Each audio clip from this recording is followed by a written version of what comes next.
Jadi saya ulangi lagi, ada 10, tapi yang saya baca di sini masih 5. Yang pertama, kalian tahu Allah, kalian bermakrifat kepada Allah, tapi kalian tidak mau menunaikan haknya. Haknya itu adalah disembah. Nah, disembah itu punya 3 elemen. Elemennya itu hati, lisan, dan badan. Kalian membaca Quran, tapi kalian tidak mengamalkannya. Maksudnya mengamalkan Al-Quran itu, menurut saya, hidup kita ini dari bangun tidur sampai tidur lagi, bahkan termasuk urusan dunia, itu adalah ibadah. Amar ma'ruf nahi mungkar itu bukan hanya sekadar menyegah perbuatan buruk di tengah jalan, merencanakan pendidikan, membuat manajemen keuangan, atau membuat SOP pekerjaan yang lancar, itu juga termasuk bagian dari agama. Quran itu bisa hidup di tengah masyarakat oleh pribadi-pribadi muslim yang kemudian meletakkan segala sesuatu sesuai dengan tempatnya berdasarkan kapasitas keilmuan. Itu sudah Quran, Pak. Jangan kira nyusun SOP kerja itu bukan gak ada pahalanya.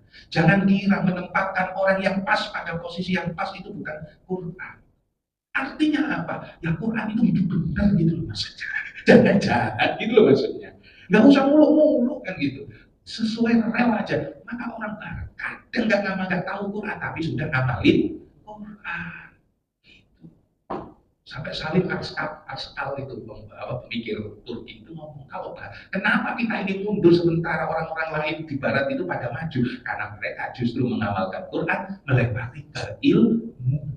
Padahal semuanya itu ada di dalam Quran. Tapi Quran datang sebagai inspirasi, bukan buku sejarah, bukan buku manajemen, bukan buku pendidikan. Quran itu cuma hidayah. Nah, tugas kita itu adalah menjadikan Al-Quran sebagai bahan renungan, kemudian untuk menjadi inspirasi, kemudian ditatarkan dalam implementasi sebagai solusi. Kayak gitu. Yang ketiga, saya ulangi lagi. Kalian mengaku sebagai musuhnya iblis, tapi kalian justru mendukung iblis. Nah, mendukung iblis itu ya maksiat. Nah, maksiat itu ada yang dibungkus dengan kebaikan, isinya busuk semua. Nah, iblis itu mau kita. Kemudian mengaku cinta Rasul, tapi kalian tidak mau mengikuti. Ustaz sunnah Rasul itu banyak. Oh iya, bukan hanya poligami, bukan miskin tapi istrinya banyak. Banyak itu sunnahnya Rasul. Apa? Baca Quran, ya kan? Sholat sampai kalinya bengkak kan gitu, istighfar tiap hari 75 kali, bahkan ditulis di sini 7 kesunahan Rasul yang selalu dilakukan. Itu cuma lewat aja tiap hari. Lewat aja tiap hari. Yang bisa saja Pak, kan gitu. Yang saya kayak seperti ini ya paling datang jauh-jauh, jam 3 malam ke mana Bojong Gede sana. Itu yang pakai motor, datang ngajak pelan-pelan sambil sholawat sambil dikir kan gitu. Berangkat jam 3 sampai sana, masuk subuh perjalanan sampai jam 1:30 kan gitu. Kadang dilihatin makhluk Allah, Pak, makhluk Allah itu, mas berhenti mas, kan gitu. Ya Allah, di pinggir jalan kayak gitu. Kalau sudah lewat Taman Mini, kadang ya kemudian ke Tambun sana, waduh yang paling ramai Tambun, kadang mas kan gitu, berhenti dulu mas kan gitu. Ya itu ya kayak gitu dilihat. Monggo kata-kata. Jadi kembali kepada judul yang tadi, yang 5 hal tadi adalah 4 hal yang dilakukan tidak dijabah doa. Mulaikan dengan tertutup hati. Iya, karena ijabah doa itu hatinya nggak terbuka. Jauh, ijabah doa itu apakah harus sesuai dengan kita? Mohon, ataukah atas kehendak Allah? Sementara Allah berkehendak lain.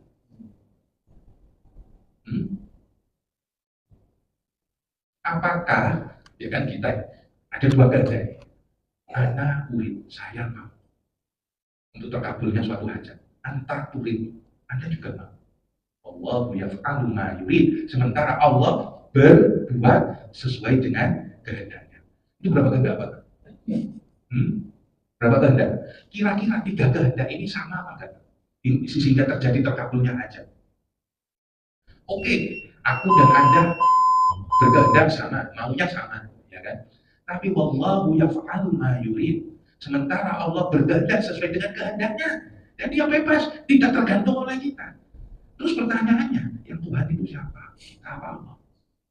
Aku harus kemudian menuruti karepmu semua gitu. Kan gitu. Sementara kita ini terbatas. Dikasih sakit itu rezeki apa bala. Rezeki itu kan bagus, ya kan? Bala itu kan ujian cobaan, ya kan? Sakit itu rezeki apa? Sengsara. Kalau kita mesti ngomongnya sama, sengsara. Wes, mata buta itu ujian apa? Nikmat. Nah itu. Tapi ada jadi nikmatnya Pak, nggak melihat maksudnya. Kadang itu Pak, manusia itu kadang cuma melihat dari sisi enaknya dirinya. Allahu a'lam. Bis, kelima lagi insya Allah pertemuan datang. Subhanallahumma wa bihamdika asyhadu an la ilaha illa anta astaghfiruka wa atubu ilaik. Assalamualaikum warahmatullahi wabarakatuh.